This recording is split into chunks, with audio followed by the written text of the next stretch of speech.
Assalamualaikum warahmatullahi wabarakatuh. Bertemu lagi dengan channel Belajar Hukum. Nah, kali ini kita mau membahas ya tentang dissenting opinion Hakim Konstitusi terkait putusan Mahkamah Konstitusi yang kemarin itu membatalkan atau menyatakan bahwa Undang-Undang Cipta Kerja secara uji formil itu bertentangan dengan Undang-Undang Dasar 1945. Nah, setelah kita pelajari dari 9 hakim konstitusi, ternyata ada 4 hakim yang menyatakan dissenting opinion. Nah, kali ini kita mau bahas pendapat dari 2 hakim konstitusi yang menyatakan dissenting opinion atas putusan MK tersebut.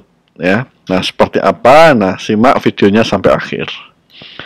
Disclaimer dulu ya, yang pertama bahwa video ini hanya untuk tujuan edukasi saja atau untuk berbagi pengalaman. Yang kedua, video ini bukan merupakan nasihat hukum. Nah, jika Anda mencari nasihat hukum atau memiliki kasus, sebaiknya Anda mencari pengacara atau LPH. Ya. Nah, selanjutnya video ini kemungkinan juga sudah out of date karena adanya perubahan-perubahan. Jadi kalau Anda menonton video ini di masa mendatang, dan ternyata ada hal-hal yang membuat isi dari video ini tidak relevan, maka ini adalah salah satu bentuk disclaimer-nya, ya, seperti itu. Nah, ini adalah putusan Mahkamah Konstitusinya yang kita bahas kali ini, yaitu putusan nomor 91/PUU/Romawi 18 tahun 2020, ya. Nah, Anda bisa download putusan ini di website Mahkamah Konstitusi, ya. Ini free, gratis ya, jadi silahkan dibaca. Ada sekitar 400 halaman lebih ya. Nah, kita masuk ke dissenting opinion dari putusan nomor 91 ini. Nah, dissenting opinion ini saya ambil dari Hakim Konstitusi Arief Hidayat dan Anwar Usman ya. Nah, seperti apa dissenting opinion atau cara berpikir atau mungkin pandangan mereka melihat uji formil dari Undang-Undang Cipta Kerja. Nah, kita mau lihat ya. Nah, yang pertama mereka mendalilkan atau berargumentasi bahwa pendekatan legalistik dan linear dalam pembuatan perundang-undangan sangat sulit untuk mengikuti perkembangan kemajuan teknologi dan kemajuan berhukum yang mampu untuk memenuhi kebutuhan hukum masyarakat yang berkembang sedemikian cepatnya di era disrupsi teknologi. Nah, ini maksudnya bahwa kalau undang-undang itu dibuatnya dengan model-model yang lama atau model-model yang harus step by step, maka bisa jadi sebelum undang-undang itu atau pas undang-undang itu jadi atau disahkan, maka perubahan sudah terjadi lagi.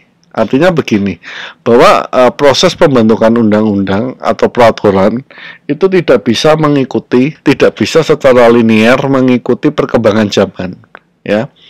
Nah, maka itu ada suatu pepatah atau suatu ungkapan bahwa ketika suatu undang-undang dibentuk, maka pada saat itu juga undang-undang itu sudah ketinggalan zaman.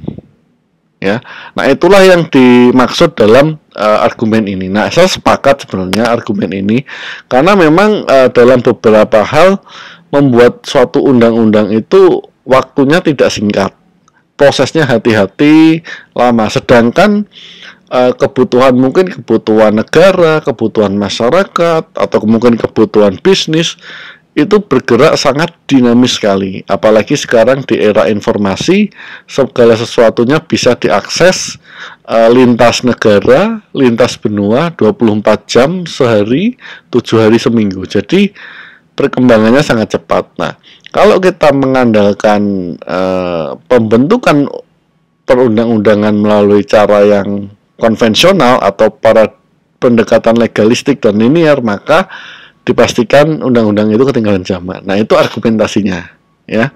Nah, ada betulnya, ya.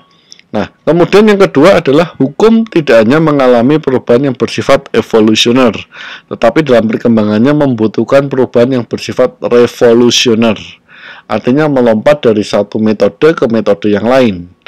Nah, ini yang disebut dengan paradigm shift atau paradigmatis, perubahan paradigma. Nah, perubahan tersebut mengeliminasi perubahan dengan urutan logis dan runtut karena secara mendadak mengambil suatu titik tolak dan titik pandang baru yang berbeda dari apa yang sebelumnya digunakan. Nah, jadi artinya hukum sendiri itu berevolusi juga. Artinya tidak serta-merta dari zaman dulu hukum itu caranya seperti itu, enggak.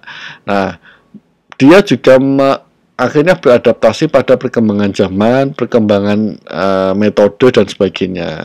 Seperti itu. Jadi perlu adanya perubahan paradigma.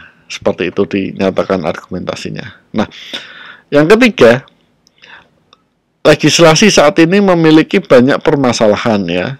Di antaranya banyaknya jumlah peraturan perundang-undangan atau over-regulated, banyaknya peraturan perundang-undangan yang tumpang tindih atau overlapping, dan disharmoni antar peraturan yang rumitnya teknis pembuatan peraturan perundang-undangan. Hal ini yang melandasi perlunya penerapan metode omnibus law dalam menyelesaikan permasalahan-permasalahan legislasi tersebut. Nah, ini Hakim konstitusi ini kalau menurut saya melihat bahwa kondisi sekarang memang undang-undang itu saling tumpang tindih, tidak ada tidak ada semacam harmoni yang jelas, ya. Jadi kadang di undang-undang A ngomong ke kanan, undang-undang B ngomong ke kanan atas, jadi tabrakan, ada tumpang tindih kayak gitu. Padahal harusnya selaras, ya. Nah, cuman yang di sini mereka mendalilkan bahwa untuk menyelesaikan itu salah satunya adalah dengan melakukan metode omnibus law. Nah, menurut saya ini argumentasi ya, namanya argumentasi ya, kita harus coba melihat dari sisi yang memberikan argumen, ya sah-sah saja sih. Tapi saya nggak terlalu setuju kalau yang ini, menurut pendapat saya. Saya lebih setuju dengan alasan argumen pertama dan argumen kedua. Nah, selanjutnya yang keempat adalah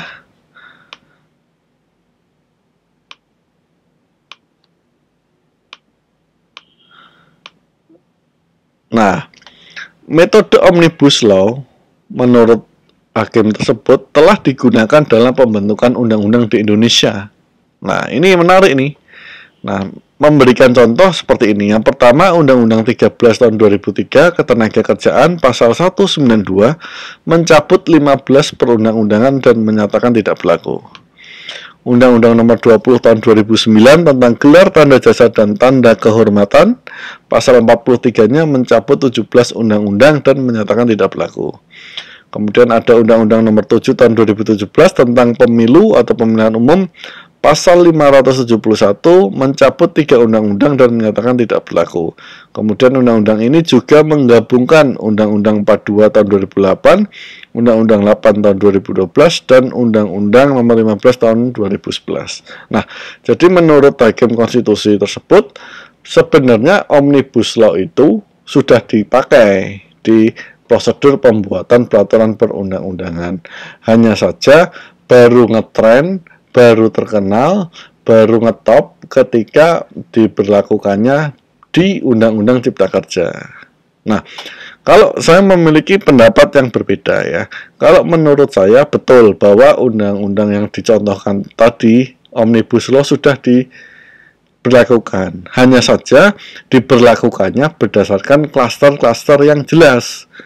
Nah, kalau Omnibus Law yang ini, klaster-klasternya lintas klaster nih. Jadi satu Omnibus Law bisa banyak klaster. Contoh ya, kalau yang disampaikan tadi Undang-Undang Nomor 7 2017 Pemilu menggabungkan 3 undang-undang, yaitu pemilihan presiden, anggota DPR dan pemilu. Nah, itu satu klaster jelas. Nah, tetapi kalau yang Omnibus Law ini Undang-Undang 11 2020 ini agak berbeda. Meskipun isinya adalah mengeliminasi beberapa pasal dalam undang-undang, itu klasternya bervariasi ya, dari klaster ketenagakerjaan, klaster pertanahan, klaster masyarakat adat, terus kemudian bisnis dan sebagainya. ya. Jadi ini lintas klaster. Mungkin ini yang menjadi permasalahan, ya. Nah, tapi intinya sebenarnya Omnibus Law sendiri itu menurut saya pribadi tidak masalah. Hanya saja harusnya ketika pembuatan Omnibus Law itu ya tadi memperhatikan aspirasi masyarakat, melibatkan masyarakat dalam pembuatannya, ada naskah akademis dan sebagainya. Tidak kesannya terburu-buru seperti itu, ya. Nah, saya pikir itu 4 dissenting opinion dari Hakim Konstitusi terkait putusan MK. Nah, tentu saja pendapat ini adalah pendapat yang sangat bagus ya, dissenting opinion ini, karena menambah insight dari kita ya, menambah wawasan, sehingga kita bisa memahami pembentukan Omnibus Law dari sisi yang lain. Ya, kalau kemarin yang 5 hakim menyatakan bahwa uji formil atau Undang-Undang Cipta Kerja itu bertentangan dengan Undang-Undang Dasar 45, kita sudah tahu insight-nya. Nah, sekarang kita tahu insight kenapa Omnibus Law diperlukan. Jadi ini semakin menambah insight kita dan wawasan kita. Nah, mudah-mudahan apa yang disampaikan tadi cukup jelas, cukup bisa memberikan manfaat. Jika ada hal-hal yang kurang tepat atau mungkin yang keliru, saya mohon maaf dan silahkan berkomentar dalam kolom komentar. Terima kasih sudah menonton. Assalamualaikum warahmatullahi wabarakatuh.